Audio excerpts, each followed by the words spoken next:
This is Gigi Sabat, and you're listening to the Walk With Me podcast. My guest today is Fritznel. Welcome to the show. Thank you, Gigi. Thank you for having me. Such an honor to have you here today. Now, why don't you start off by telling us more about you and where are you from, Fritznel? First of all, I'm from Haiti. I am a journalist, author, speaker mainly on leadership, business, particularly every story that of interest to Haiti and the Haitian community. I love it. Now, often you talk about some of the things that are overlooked and the untold stories of the Haitian people. Can you tell us a little bit more about it, please? Uh, I mean, talking about Haiti, talking about the Haitian people. Um, there's a lot to say in regard to untold stories, especially the story of the people in the heartland of the country where it's not necessarily about the politics. So that when you say Haiti, most of the time what comes to mind is natural disasters, poverty, and corruptions in government, bad leadership. That's basically what the world is accustomed to about Haiti. But in reality, Haiti is more than that. As like in any country, any other countries, you find corruptions, you find bad leadership, you find natural disasters, but that's not what define the country. Okay, so what define Haitians mainly is the brilliance of the people, the resilience, um, the courage, and also the quality of being as human. That's basically what you don't really find a lot of story talking, showcase and highlighting about Haiti. That is very true. Now, can you tell us a little bit more about your book? My book, Haiti Between Pestilence and Hope, is basically a book written to assist people in a better understanding of the Haitian people, the culture, the history, the real history, not what been told in for different reasons, but that's not really truly what happened in the course of life of the country, but the real story, the story of the people, striving, struggling, and the story of creativity, the story of entrepreneurship, um, the story of people wherever they are in different communities in Haiti and trying to live their life regardless of situation and context, um, of poverty or context of natural disasters, context of political unrest, but trying to live their life. It's very powerful. And what inspired you to write the book, Fritznel? It's the idea of writing that book came to my mind during COVID, when I was sitting down and doing lockdown and reflecting on what was going on in Haiti and what really transpired in the media, in mainstream media, and then what what all the different things that people should reporters should report about, and never. And so I feel I was compelled to to show a different side of the country that most people don't know about, don't talk about, which is the hope. Of course, a lot of things that the mainstream media report about Haiti, they're true, but they, I mean, these are mainly the negative stories, but the positive stories, they live side by side with the negative stories, on a daily basis. So that's where the positive side of the story, that's where the hope reside.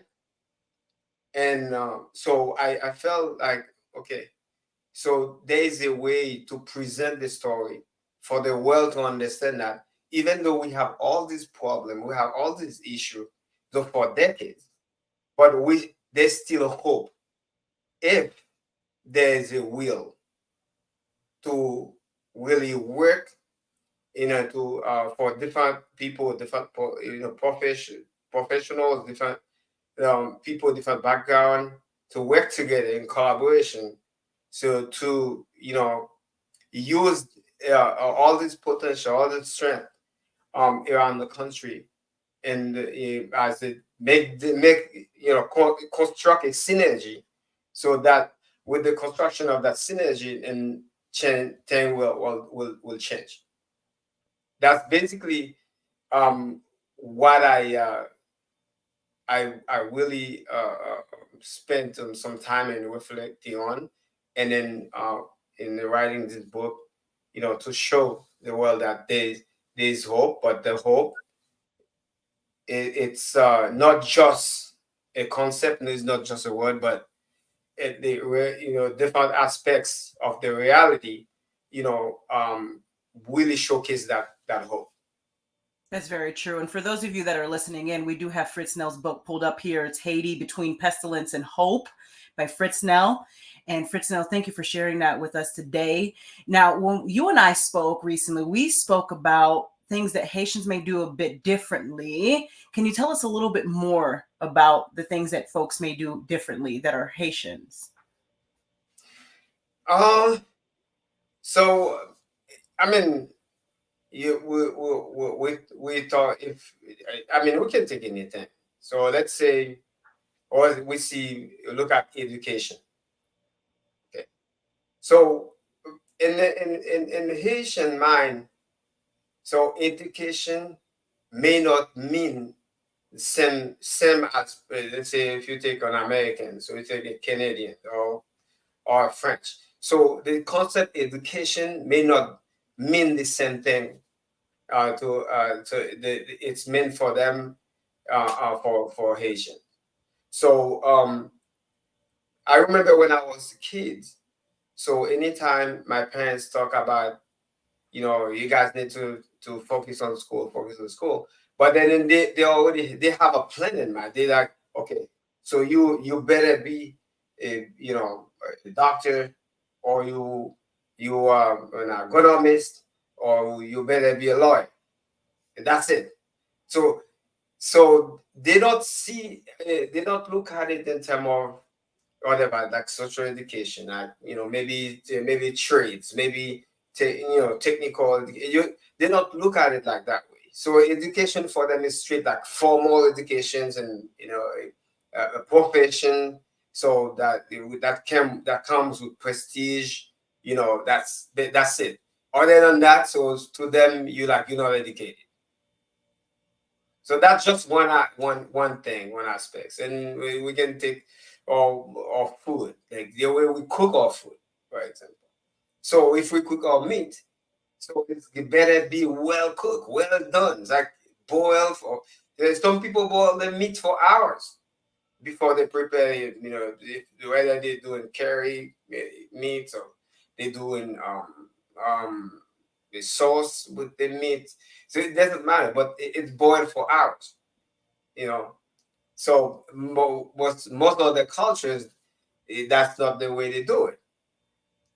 Yeah, So we have a lot of different things that culturally, so we do differently than others.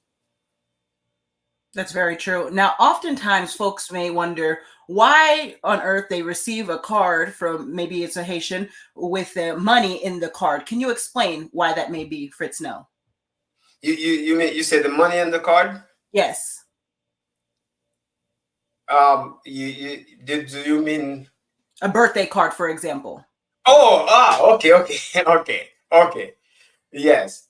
So, yeah. So let's put it that way. So if two Haitians, right? So a gift need to have value in it, right?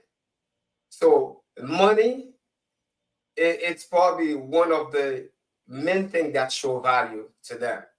So if I sent you a birthday card, I just okay, the birthday card already have an inscription on it, and I just sign my name and send it.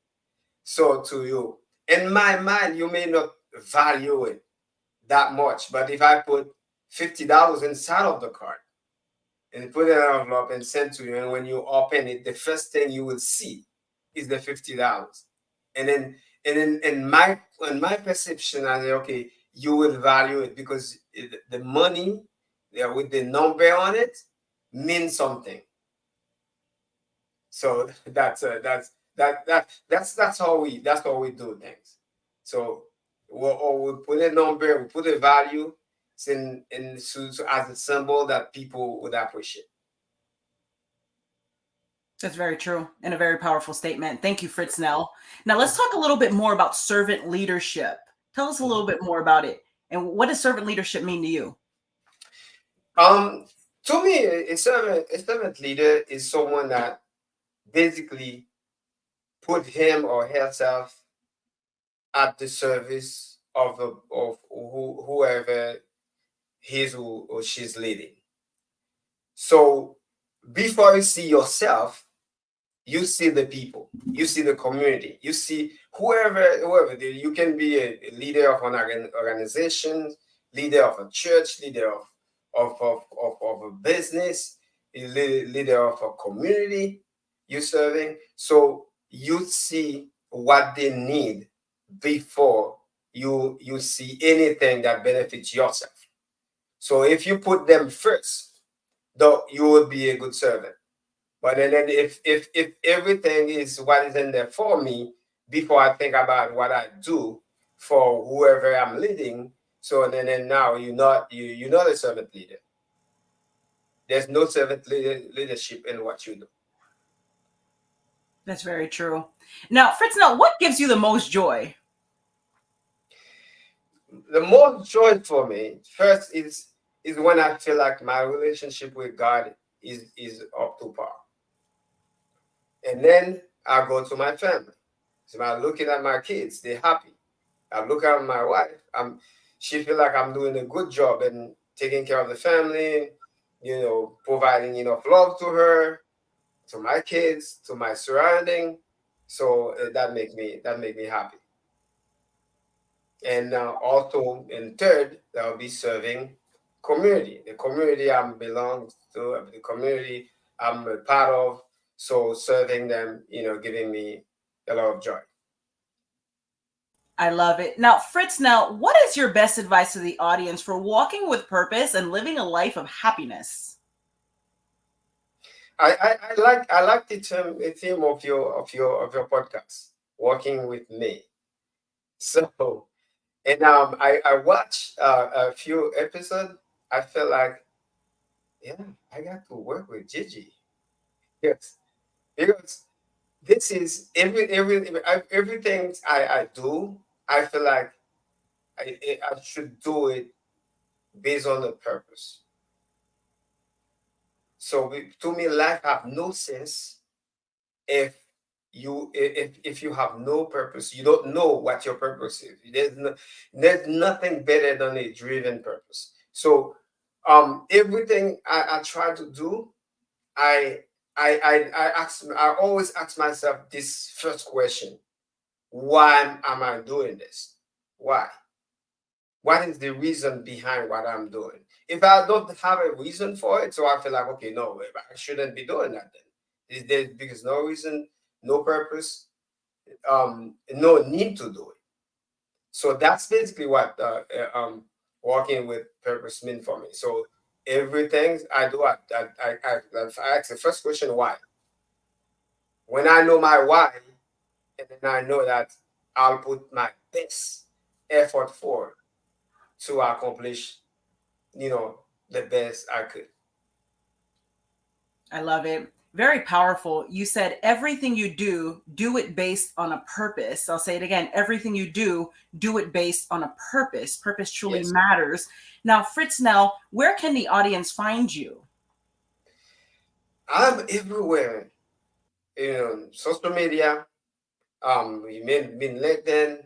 It's just my name, my full name, Fritznel Octave. You type in that on, LinkedIn, Facebook, Twitter, Instagram, any social media network. I'm present in there, and also my website, www.fritznelDoctave.com. So you find me. You can, we can chat. I have, all the different options for communications and with the public. So you can't miss me. I love it. Ladies and gentlemen, make sure to check out Fritznel on all of his social media platforms and also his website as it's listed here. That's Fritznel D. Octave.com. And Fritznel, thank you again for being a guest on the Walk With Me podcast. Yeah, thank you for having me. Have a good day, everyone. God bless.